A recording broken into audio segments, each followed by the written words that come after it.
Welcome to Dreadful Screams. The Woman in Red Coat. The road cut through open country like a scar, 2 lanes of worn asphalt disappearing into fog. It was after 2 in the morning when Alex found himself there, alone, tired, and several miles off his intended route. He hadn't planned to take the detour. The GPS had frozen back at the intersection, a simple recalculating blinking in the corner of the screen. He'd taken the next exit, thinking it would rejoin the highway. It didn't. The air outside was heavy with mist. Every breath inside the car felt damp, the windshield hazed with condensation. The world beyond the headlights looked like it was still forming, as though the fog were hiding something it didn't want him to see. Alex rubbed his eyes. The dash clock read 2:14 a.m. He told himself that in 10 minutes, the road would end, and he'd see a sign for the main route again. 10 minutes passed, then 20. Nothing changed. He rolled the window down for fresh air. The only sound was the low hum of the engine and the rhythmic slap of tires on wet asphalt. That was when he saw her. At first, it was only color, something bright flickering at the edge of the beams. A figure stood on the roadside curve ahead, motionless. She wore a red coat. Alex eased off the gas. She didn't move. He thought maybe she'd broken down or was lost. He glanced at the empty fields to either side. No cars, no lights, nothing. Just her, facing the trees with her back to him. He stopped a few yards ahead and lowered the passenger window. "Ma'am, do you need help?" he called out. She turned. The movement was slow, deliberate. Her face was pale, and her eyes looked too wide, fixed on something behind him rather than at him. Before Alex could say anything else, she stepped backward into the fog and vanished. He sat for a full minute listening to his heartbeat echo in the car. Then he shook himself, muttered something about fatigue, and drove on. The fog thickened. His headlights threw back more white than distance. The road began to twist, climbing slightly. He passed a bent road sign, letters eaten by rust. Then he saw her again. Same red coat, same stillness. She was standing farther up the road in the exact same pose. Alex gripped the wheel tighter. He pressed the accelerator, deciding he'd had enough. As he passed, her head turned to follow, eyes catching the light for an instant. The next mile was nothing but fog, another bend, another figure. She was there again. Alex slowed, watching the red coat through the windshield. She was facing him, now standing directly in the center of the lane. He blinked and she was gone. His pulse thudded. The road stretched empty in front of him. He glanced in the rearview mirror. The red coat stood in the distance behind him, perfectly still. He hit the gas. For the next several miles, he didn't blink. Every sign looked the same. The car radio flickered on by itself, static whispering through the speakers. A faint humming floated through the noise, a woman's voice, tuneless, almost a lullaby. He yanked the knob. Silence. The dashboard clock still said 2:14 a.m. He focused on the white lines ahead. The fog thinned briefly and he saw a building, a gas station, dark but intact. Relief washed through him. He pulled in. The gravel crackled under the tires. The pumps were coated with dust. A sign hung crooked from the roof. Inside the glass door, the lights were off. He tried the handle. Locked. Through the window, he could see shelves, but no products, just old cans, faded labels, a counter covered in webs. He stepped back. Footprints in the damp dust. Bare footprints, small, leading from the side of the building toward his car. They stopped at the driver's side door. He froze. He climbed in, locking the doors. For a long moment, he just sat there trying to steady his breathing. He looked into the rearview mirror, nothing but the hazy glow of his taillights. Then, from behind the car, through the fog, came the humming again. He didn't look. He started the engine and drove. The road from the gas station was narrower. Trees pressed close, branches curling overhead like ribs. The fog shifted between the trunks, thicker in some spots, almost pulsing. Alex's hands shook. He saw movement along the shoulders, glimpses of red darting between trees. He didn't slow down. When the curve straightened, something hit the roof of the car with a hollow thud. Another thud. He kept driving, eyes forward. The sound stopped. He exhaled, tension draining. Then, from the passenger seat, came a whisper. He turned his head. The seat beside him was empty, but the seatbelt was buckled. He unbuckled his own and slammed the brakes. The car skidded to a stop. The buckle beside him clicked open by itself. He didn't wait. He accelerated again, faster, until the trees gave way to open field. In the distance he saw lights, street lights, a sign, the edge of a small town. He turned into a convenience store. Outside, the clerk looked up. "You look like you've seen a ghost," Alex explained. "The fog, the woman in red." The clerk's smile faded. "You said red coat?" Alex nodded. The clerk hesitated. "Nobody drives that road anymore. There hasn't been anyone out there since the accident. A woman, found in the river after a storm." Alex stood still. The clerk added, "If you saw her, check your back seat. Folks say she follows the ones who stop." Alex forced a laugh, walked back to his car. The passenger seat was empty. Then he saw it, folded neatly across the back seat, still damp from the mist. A red coat. He dropped his coffee. Inside the car, the radio turned on by itself. The humming started again. Soft, close, unmistakably human. He looked through the windshield. The rearview mirror showed a shape seated behind the wheel, dark hair, pale face, eyes too wide. The humming stopped, and the dash clock finally changed. 2:15 a.m. Welcome to Dreadful Screams. Tonight's ride isn't like the others, so... The last train had already gone when Daniel reached the station. Midnight clung to the air like frost, wrapping the empty platforms in silence. He had stayed too long at work again, telling himself that one more email, one more report might finally make a difference. Now he stood outside, his breath rising in faint clouds, wishing he had left earlier. Snow drifted down in lazy spirals. The town was small, quiet enough that by midnight the streets emptied completely. A single street lamp buzzed near the corner, its light cutting a pale circle into the falling snow. Daniel spotted something he didn't remember seeing before. A crooked metal pole with a faded sign that simply read, "Bus Stop." He frowned. The last bus should have left hours ago. Still, when he checked his phone, a faint blue dot blinked on the map right where he stood. A new route, maybe? The wind bit harder. He decided to wait. Just 5 minutes. Headlights appeared through the fog sooner than he expected. The vehicle lumbered forward slowly, old and heavy, paint peeling, its digital display flickering like a dying light bulb. It stuttered through garbled numbers before finally showing a single word.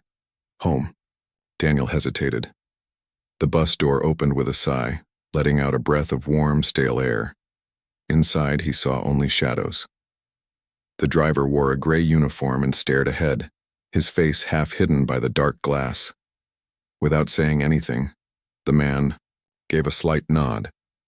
Daniel stepped up and dropped a few coins into the box. They rattled too loudly in the quiet. The driver's gloved hand reached out and slid a paper ticket toward him. No logo, no company name, just the same word printed. In faded ink, home. Daniel glanced down the aisle. Half the seats were taken, but everyone sat perfectly still, facing forward.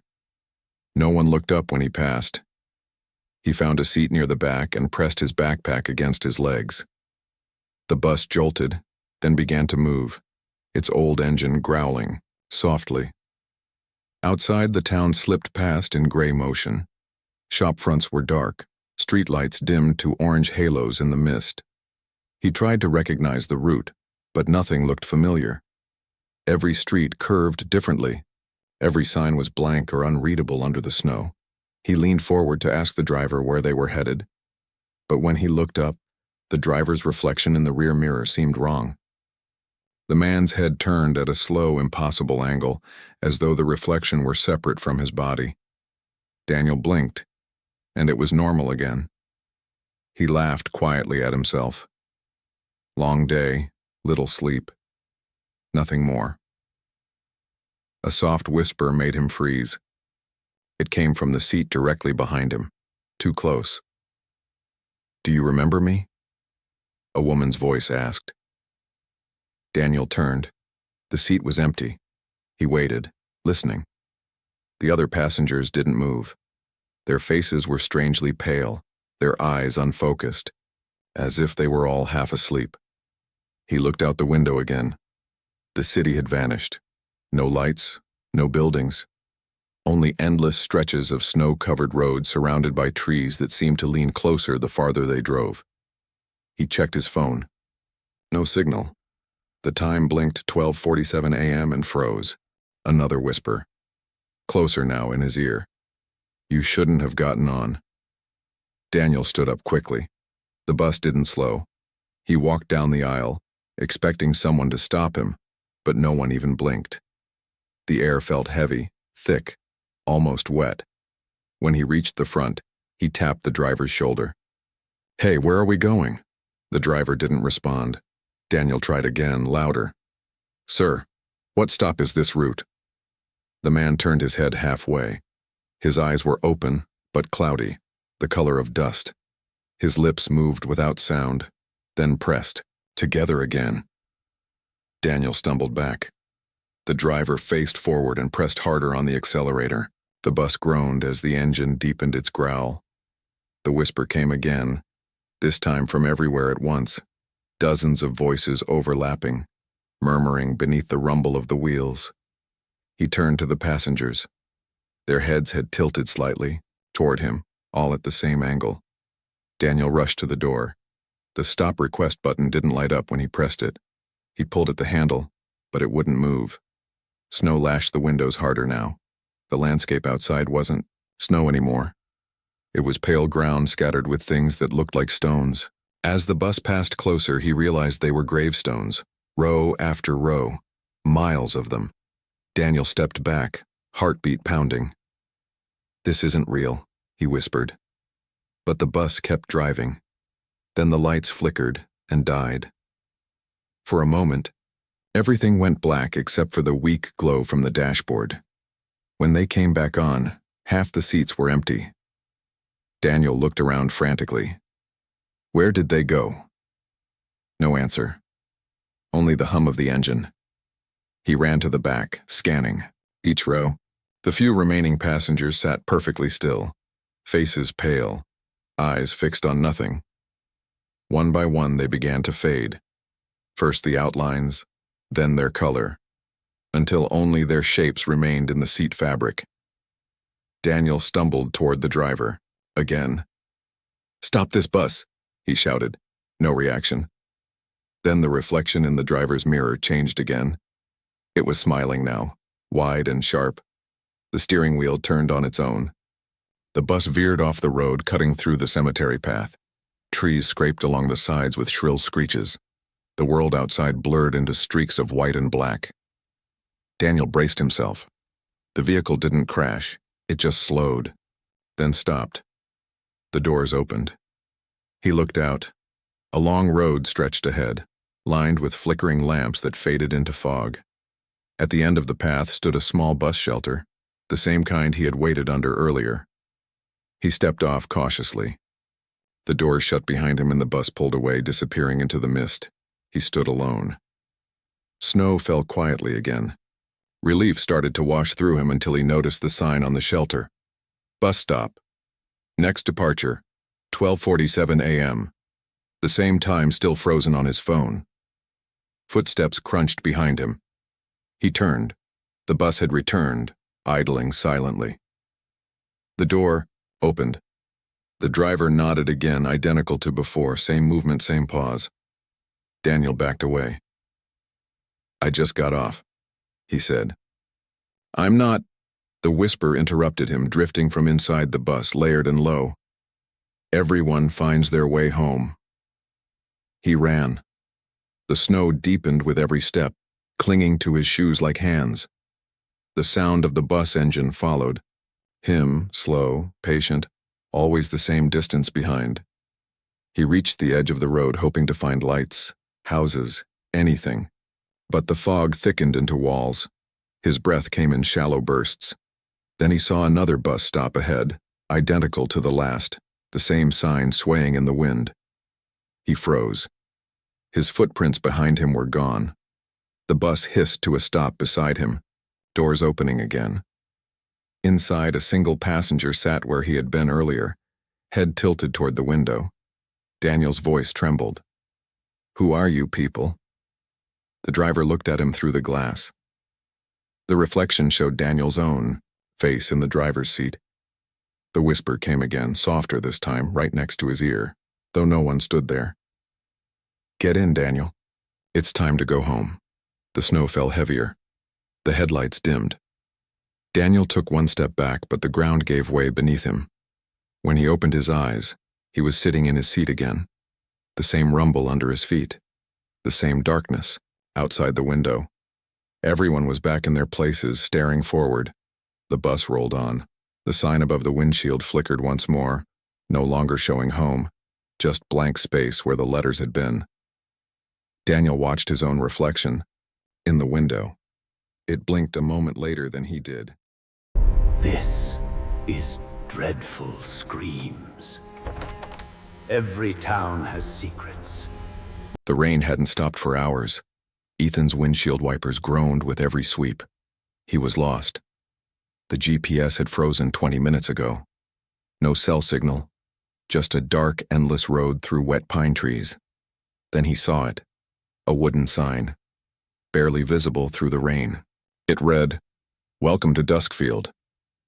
He frowned. He'd never heard of this town. But the gas tank was almost empty.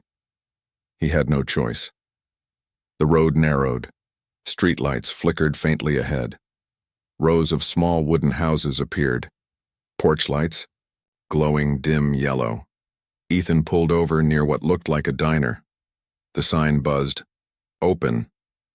But inside, it was dark. Only the faint hum of a refrigerator echoed inside. He stepped in. "Hello?" he called. No one answered. Then he noticed something strange. On every table sat a full plate of food, still warm, steam rising, but no people, no sound. A clock above the counter ticked loudly. 11:58 p.m. Ethan sat for a moment, uneasy. That's when the bell above the door jingled. A woman stepped in. Mid-40s, soaked from the rain. Her face looked pale, her eyes wide. "You shouldn't be here," she whispered. Ethan stood. "I'm just lost. My GPS died." She shook her head slowly. "You need to leave. Before midnight." "What happens at midnight?" he asked. But she didn't answer. She just turned and walked back into the rain. Ethan looked. Out the window, the street was empty again, no sign of her, no sound of rain, only silence. Then the clock struck 12:02. The lights in the diner flickered. The food on the tables began to rot. In seconds, flies appeared out of nowhere. The refrigerator turned off, and every single clock in the room stopped. Ethan ran outside. The entire town was dark, no lights, no movement, no sound. He ran to his car, but it wouldn't start. The keys jammed in the ignition. He looked around. Something was moving in the fog. Figures, dozens of them, slowly walking through the street. Their faces were gray, eyes hollow, like wax melted under a candle. One of them stopped and looked right at him. Its mouth opened wide. From deep inside came a voice, not human, not natural. "You're too late." The others turned, one by one, their heads twisting at unnatural angles, all facing Ethan. He ran. Down the street, past the old gas station, past empty houses. Every window he passed, faces pressed against the glass. Staring. Silent. He reached a small convenience store. It was unlocked. Inside, dust and darkness. But a radio sat on the counter, flickering with static. He turned it on. A faint voice whispered through the noise. If you're hearing this, don't stay after midnight. Duskfield isn't real. It only exists between 11:58 and 12:03. Leave before the clock resets. The voice cut off. Ethan's hands shook. He looked at the clock on the wall. 12:02. He ran back outside. The fog was thicker now, the figures closer. He could see their faces clearly, each one frozen in a scream. He sprinted toward the town's edge. But every street led back to the diner. He stopped in the middle of the road, panting. And there she was again, the woman from before. Her redcoat torn, her eyes glowing faintly blue. I told you to leave, she said softly. He backed away. What is this place? She looked up. It's not a place. It's a memory. We all died here. You just took the wrong road. The bell above the diner door rang again. The fog turned darker. He felt his heartbeat slow. The woman reached out a hand. Don't fight it, she whispered. You're one of us now. The world went black. Then, a flicker, rain, pine trees, a wooden sign ahead. Welcome to Duskfield. Ethan blinked. He was driving again. The same song played on the radio. The clock read 11:56 p.m. He looked confused. But this time, he didn't remember being here before. Somewhere behind the trees, a woman in a red coat watched him drive by and whispered, Another one found the road.